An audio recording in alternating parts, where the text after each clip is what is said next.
उसमें दीपेंद्र हुड्डा कहाँ से आ गया? उसमें एक समाज कहाँ से आ गया?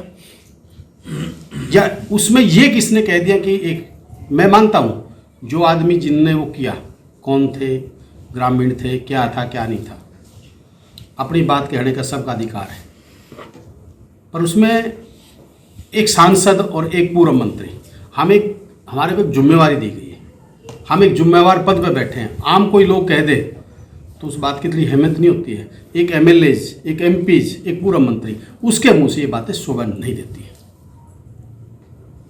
समाज, मैं कहता हूँ समाज को तोड़ने का किसी का भी अधिकार नहीं है, चाहे आम जनता है, सम्मान सबका फर्ज बनता है।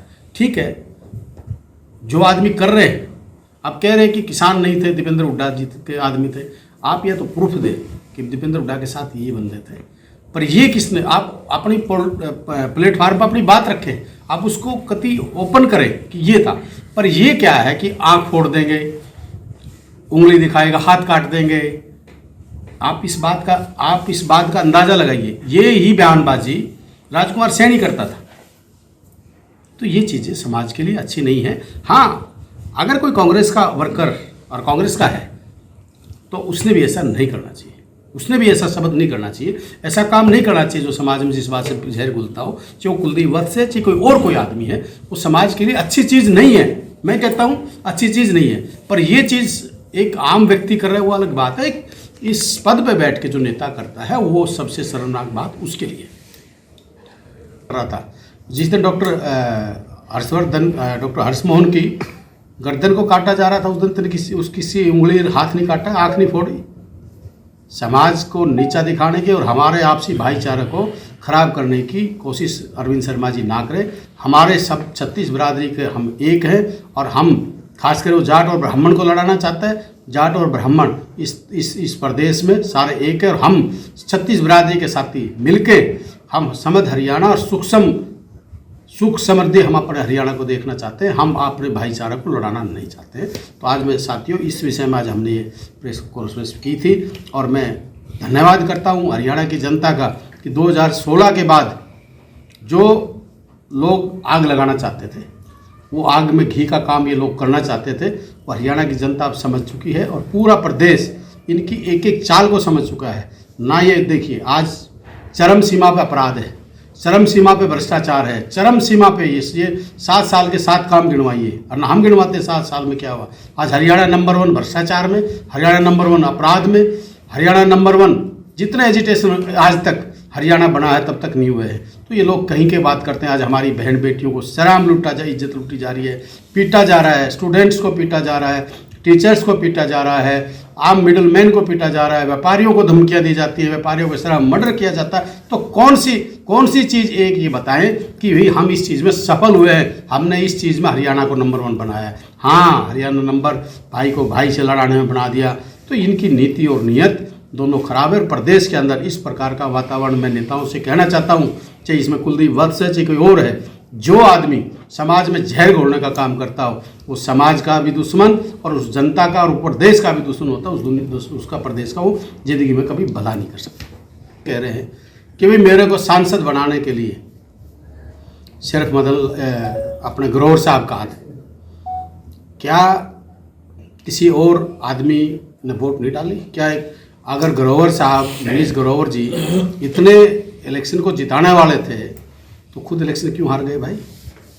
लेके रोहतक के पुरले बॉर्डर से और लेके हरियाणा के उस बॉर्डर तक, जो हरियाणा के क्षेत्र में जो एक तरफा जीत दी, क्या वो हरियाणा के भाइयों ने उनको नहीं जिताया? क्या किसी जाट समाज या ब्राह्मण समाज या पंजाबी समाज किसी और ने क्या वोटें नहीं दी? तो अरविंद शर्मा जी का मानसिक संतुलन खराब हो चुका है। और जो बार बार एक दीपेंद्र जी के बारे में कह रहा था कि भाई दीपेंद्र जी को टारगेट कर रहे थे। देखिए, जो लोग दीपेंद्र जी के बारे में कह रहे हैं, पहले अपने अंदर झांक लें कि अरविंद शर्मा जी आपका करैक्टर और आपका लेवल क्या है। 25 साल की बात करते तो 25 साल का आपका खुद का ठिकाना ये नहीं पता, 25 दिन का नहीं पता कि आप किस पार्टी में रहोगे, किस स्थान पर रहोगे। पूरे ब्रह्मांड का चक्कर आप लगा के आ चुके हो। क्या आपको आप ये गारंटी देते हो जनता को लिख के कि 25 साल तक मैं बीजेपी में रहूँगा? तो ये चीज़ें दीपेंद्र के ऊपर आरोप लगा रहे हैं, दीपेंद्र जी की तरफ इशारा कर रहे हैं। क्या दीपेंद्र जी एक जनता के बीच में रहते हैं, और जिस प्रकार से दीपेंद्र हुड्डा जी की लोकप्रियता पूरे देश में और हरियाणा में बढ़ रही है, उसे बीजेपी बौखलाई हुई है। दीपेंद्र जी एक सामाजिक और सभ्यता के साथ साथ भाईचारा को साथ लेकर चलने वाले व्यक्तित्व के धनी हैं। और दीपेंद्र जी जनता के बीच में रहते हैं, और जनता के बीच में जो नेता रहता है वो लोगों के दिलों में रहता है। आपकी तरह नहीं, आप लोगों के बीच में जाते नहीं। आपने चुने कितने साल हो गए? आज 2.5 साल का समय आपका हो गया। क्या आप बताओगे कितने काम आपने किए, कितने गाँवों में आप गए हो? मनीष ग्रोवर बताएंगे। मैं मनीष ग्रोवर का भी बयान पढ़ रहा था। मैं सारी चीज़ें ये समाज को तोड़ने का काम करती है, और मैं हरियाणा के प्रत्येक व्यक्ति से हाथ जोड़ कर रिक्वेस्ट भी करता हूँ कि ये 2016 वाला जो काम है ये दोहराना चाहते हैं। वही 3 साल इलेक्शन का पहले समय था, और इलेक्शन के 2-3 साल का उस समय था। ये लोगों की नीति और नीयत खराब है। ये कई मुंह के साफ हैं, और ये आपस में भाई को भाई से लड़ाना चाहते हैं। और खासकर मैं अरविंद शर्मा जी से एक बात कहना चाह रहा था। नमस्कार। सबसे पहले तो मैं सारे प्रेस के साथियों का मैं धन्यवाद करता हूँ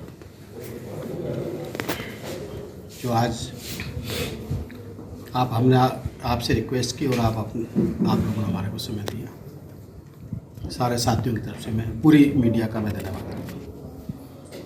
आज प्रेस कॉन्फ्रेंस का मेन मुद्दा है,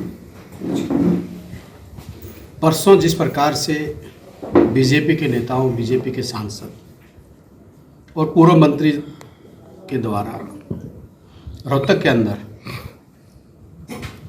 जिस प्रकार से जिस भाषा का प्रयोग किया, इस्तेमाल किया गया, सांसद अरविंद शर्मा जी और मनीष ग्रोवर जी जो भाषा यूज कर रहे थे, एक सांसद के मुंह से ये चीज़ें शोभा नहीं देती हैं। जिस प्रकार की भाषा का वो प्रयोग कर रहे थे, ऐसे कोई सड़क छाप गुंडा भी ऐसी भाषा का प्रयोग नहीं करता कि भाई कोई आंख दिखाएगा तो आंख निकाल देंगे, कोई हाथ उंगली दिखाएगा तो हाथ काट देंगे। हम कांग्रेस पार्टी की तरफ से इसकी कड़े शब्दों में निंदा करते हैं और बीजेपी के हाईकमान से मांग करते हैं कि ऐसे नेताओं के खिलाफ आप कड़ी से कड़ी कार्रवाई करें। दूसरा, जिस प्रकार से जिस भाषा से आज प्रदेश के अंदर अमन चैन भाईचारा की बात करते हैं, आज से 4 साल पहले यही मनीष ग्रोवर था और इसी बीजेपी का एक सांसद था राजकुमार सैनी जी, जो जिस प्रकार से जिस भाषा का इस्तेमाल करते थे, खासकर 2 समुदाय के बीच बड़ा टकराव हुआ। हमारे आपसी भाईचारे को खराब करने की कोशिश की गई और हरियाणा को उसका बहुत बड़ा एक भुगतान भुगतने को पड़ा। चाहिए वो इस चीज़ का मामला था, चाहिए एजुकेशन का था, चाहिए और लोग थे, बाहर के लोगों को उस चीज़ का डर लगा। जिस प्रकार से राजकुमार सैनी की भाषा थी, चाहे और कोई उसमें थे, खासकर जाट समाज का और सैनी समाज का बड़ा टकराव हुआ और ये चीज़ें समाज के लिए अच्छी नहीं हैं। आज उसी कड़ी में जो मनीष ग्रोवर जी हैं, इस सारे खेल के रचैया, पहले भी 2016 में भी और आज भी उसी लैंग्वेज के उसी रूप में डॉक्टर अरविंद शर्मा जी ने जो बयानबाजी दी, ये एक समाज के लिए और एक इलाके के लिए, एक प्रदेश के लिए, एक देश के लिए अच्छी चीज़ नहीं है। आज एक ब्राह्मण समाज के और एक जाट समाज के टकराव कराने के लिए ये जो भाषा का प्रयोग हुआ, ये अच्छा नहीं है।